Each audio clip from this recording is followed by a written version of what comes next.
जिला कलेक्टर नांदेड़ ने आज अहकाम जारी करते हुए 23 जुलाई की शब 12 बजे तक लॉकडाउन में तोसी कर दी है। इसके बाद 24 जुलाई से बैच शराइत के साथ दुकानें व तिजारती इदारे खुले रहेंगे, जिनके अवकाश सुबह 9 बजे से शाम 5 बजे तक रहेंगे। दुकानें तिजारती इदारे पीर से जुम्मा तक खुले रहेंगे, जबकि हफ्ता और इतवार बंद रहेंगे। जिला कलेक्टर ने कहा कि जिले में कोरोना के बढ़ते हुए फैलाव की रोकथाम के लिए मिशन ब्रेक दी चेन के तहत 12 जुलाई से 20 जुलाई की शब तक सख्त लॉकडाउन का ऐलान किया था। लॉकडाउन के दौरान तमाम किस्म की दुकानें, कारोबारी इदारे बंद रखे गए थे।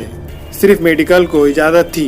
इसके अलावा सुबह 7 बजे से 10 बजे के दरमियान दूध वाले, गैस वाले, सब्जी, तरकारी, फल फरोख्त करने की इजाज़त दी गई थी।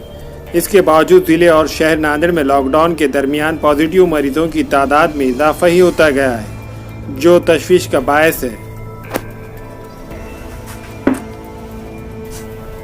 हमारे यहाँ फर्नीचर, पलंग, सिंगारदान, शोकेस, सोफा सेट, अलमारी, dining table, office table, chair, computer table, Neel Kamal furniture और दीगर कंपनियों के फर्नीचर दस्तियाब है। एक मरतबा तशरीफ लाकर खिदमत का मौका दे।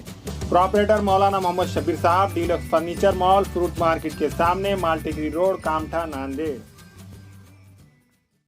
अस्सलाम वालेकुम, मैं अखिल मिर्जा। हमें उम्मीद है कि आपको हमारा चैनल अच्छा लगता होगा। लेटेस्ट न्यूज के लिए देखते रहिए नांदेड़ उर्दू न्यूज, और न्यूज के पसंद आने पर लाइक, शेयर और सब्सक्राइब करना ना भूलें।